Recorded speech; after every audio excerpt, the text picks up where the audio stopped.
Last night, I sat down, camera on, mic on, we're good to go. Then all of a sudden, Ornstein drops an Aston Villa bomber out of nowhere.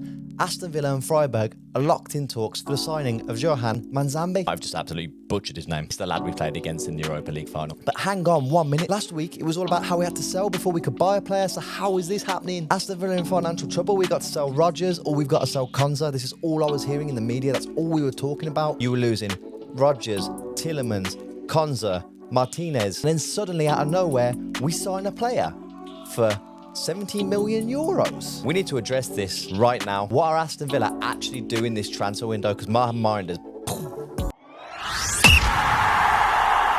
Welcome back to the Terrace View. I'm Jay. We're about to get into it. Starting straight away at the biggest headline of the day. David Ornstein has dropped that tweet and Villa have gone mad. Villa fans are on it like a car bonnet. Villa are finalising a deal with Freiburg for the signing of highly rated youngster Johan Manzambi. 20 years old, Swiss midfielder, had an absolute stormer of a World Cup. Now, as far as I was reading from Fabrizio and co, Newcastle had the deal all but done. Now, we're hearing that Villa have gone, hang on a second, lads. We went in on this too. Now, straight away, that tells me something. Unlike Aston Villa socials for the past week, Villa are not panicking. Calm down, lads. Just like Unai always does, he sticks to the plan. On to the World Cup then, and England are through. It was a hard watch, wasn't it? But we got there in the end, thanks to Jude. Which, bringing it back to Villa, means we have 4 players playing against each other in the semis. We've got Konza, Rodgers, and potentially Watkins if he gets on the pitch, versus Emi Martinez, our Argentinian shithouse. But honestly, as a Villa fan, how good does that sound? 4 players in the semi-finals, guaranteed 1 Villa player in the final. Let's hope it's the English ones. Now, from the highs to the lows, the bad news of the week is Amadou Onana's injury. Out representing Belgium at the World Cup. He's done his ACL in what looks like a freak accident. Absolutely heartbreaking. He's going to be out for at least 9 months. But we'll come back to why that injury is not only big for Amadou Onana, but for Aston Villa Football Club. And clearly, not in the way we all thought it was going to be. On to some more quick-fire headlines. Boubacar Kamara is back, touching grass. Will he be ready for Warsaw next week? I fucking hope so. Cisse has officially joined. It was already a deal in principle. Now that has come to fruition. Also, there's been a large return of our loan players. Isan, Nedeljkovic, they're all coming back now that their loans are finished. The UEFA settlement agreement's been confirmed. Registration restrictions remain. And we'll get into that boring stuff once again, unfortunately, Villa fans, because that's what starts binding this whole thing together. Right then, transfer rumours. Let's get into the quick ones first. The ones which won't go away. Rodgers, nothing's changed. Arsenal interested, still very much a Villa player, at least until the World Cup is finished. Aston Villa do not want to sell unless you're going to meet their matching price. How many times do we have to say it to you, Arsenal fans? Next, Ezri Konsa. It's almost exactly the same, isn't it? Arsenal want him, Villa want him to stay, Unai Emery loves him, he's having a stormer at the World Cup. There's nothing more else to say, lads. Just like the last one, Emi Martinez, Juventus. Yes, you can hand out all the interviews you like, saying that you're interested in the player and looking into logistics seems to be hard, but Aston Villa player, pay up if you want him, otherwise...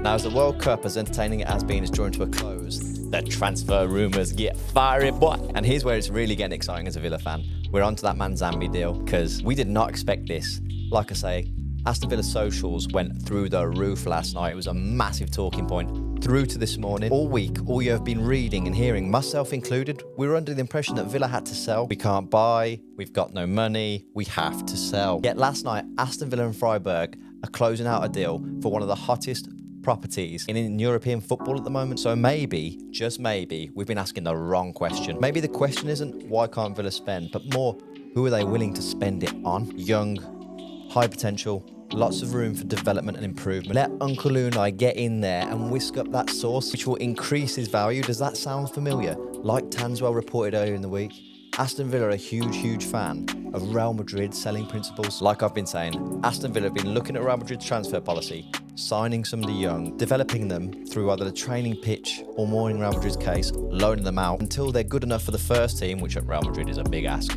Or you can sell them for a high profit with clauses including in those deals protecting the club's asset and the value. Now, if you think about that, Jacob Tanswell's report earlier in the week suddenly starts to make a lot of sense. I think what's really interesting about this is also that Villa were ready to pay 35 million for Harvey Elliott. The summer before, they were ready to drop 40 million on Paqueta, and even in the winter window just gone, they were ready to drop 33 million on Gallagher. So there must have been some sort of budget or wiggle room within that Aston Villa transfer kitty to sign new players. Now, Villa are also interested in former Brighton man Estepinian. That rhymes, you know.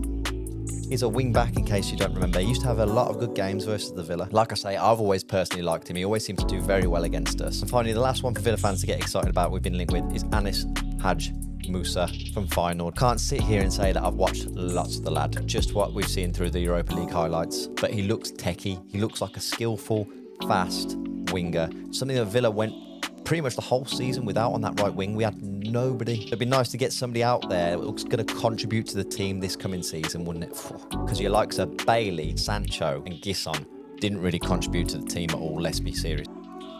Let's bring it back and talk about Amadou Onana. Like I said, firstly, nobody wants to see one of their players do their ACL, especially at a tournament like the World Cup where they're representing their country. Now, when that injury happened, we all said he's going to have to be replaced. But how? Because we've got no transfer kitty. Somebody's going to have to go in order to bring someone in. Now, from all the reports we've been hearing, that very much makes sense. Here's something I've realised this week. Maybe Villa don't panic and don't think like the fan base do. Villa fans are thinking, shit, we're going to have to replace this guy quick. And how are we going to do that? Emery, Obley, Videgardi, thankfully, they've got it all under wraps, lads. They're going to be sat in the offices at Bodymore Heath thinking, right, lads, okay, how does this impact the squad? Maybe they know something we don't about Kamara coming back earlier. Maybe Tielemans drops deeper. Maybe McGinn is brought in from that right wing back into centre mid. We missed that hustle and bustle and the impact that can have on our game. Maybe Manzambi comes in, a youngster who's part of the long-term succession plan for this squad, which we have all been panicking about, this ageing squad. That's all I'm hearing. We can't spend money and we've got an old squad. Well, maybe this is the plan, lads, because football clubs, unlike fans, they don't react on emotions. They don't just react, they adapt. Well, the best ones do anyway. And that is exactly why I think this whole scenario is absolutely fascinating. On to another subject which has been scaremongering Villa fans all week. Nassef Suarez and his finances. Because I personally think this story has been massively blown out of proportion. Yes, Suarez has changed his tax residency. Yes, he has shut his London office. Yes, the Premier League are looking into the value of the sale of the assets which he has sold to his sister company. And yes, Villa did delay their accounts. This is all true. It's public information. It is out there for you to go and read for yourself. But what have Aston Villa actually done? Aston Villa, the football club.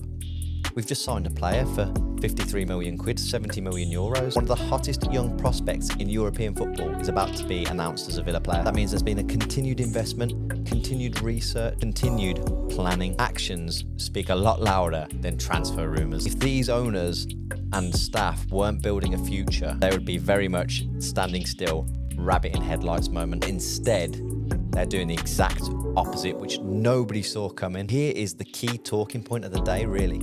Has this Manzambi transfer just changed everything? Here's my question. Has this Manzambi transfer and this Lewis Dobbin breaking news is just going to Southampton for 9 million quid? Has that changed our transfer window? Because for me, personally, I think it really has. It's put a cat amongst the pigeons. Personally, sit here and I think the club doesn't look like it's scrambling anymore, which I really thought it was. It doesn't look like it's as bad. I think this really does show that the club has a clear recruitment strategy. Maybe we as the fan base haven't really clocked onto that. And that's okay. They know what they're doing, lads. Obley's got the keys. Let's relax. But us as a fan base, we're very reactive, which rightly so, given all the scaremongering that's been going on. And maybe we haven't fully understood this recruitment policy. I don't know. Tell me I'm wrong. There goes that shirt. I don't personally think the club is scrambling around anymore. I think there is a clear recruitment plan. Maybe us as the fans, you know, we've been getting drawn in with this scaremongering through the media, all this negative talk about having to sell Rodgers, sell Konza, sell Watkins to Fenerbahce. Where did that come from? And that maybe us as supporters, we've overlooked that, rightfully so, but I don't know, tell me I'm wrong. Now, one thing we're looking forward to, England versus Argentina, the old enemy. We're going to get them back for that hand of God nonsense. There's going to be a lot of Villa players on the pitch. Konza, Rodgers, Martinez, possibly Watkins. Like I said earlier, whatever happens, one of our lads is going to a World Cup final again. Not bad for a club that's supposedly in crisis. Well, that's this week's podcast, changed about 3 times and wrapped in a bow for you, ladies and gents. Like I said, I'm glad I waited. Lewis Dobbin, off to Southampton, £9 million. Again, how is this going to affect the club's transfer policy? Because I think we've really learned something this week as a fan base, and I hope we'll take this on board. Sometimes transfers don't answer questions. They create better ones. Now, if you've enjoyed today's Terrace View episode, guys, we're in a bit of a different setup, but it's still very much the same vibes. If you've enjoyed it, drop a subscribe and hit that like button. It's very much appreciated on a small channel like this. We are growing at a rapid rate at the moment. Drop your thoughts in the comments down below. I want you guys to get involved. I'll catch you on Wednesday for that Willow Walk and Talk. But until then, it's up the bloody Villa. Come on, me babies! Up the Villa!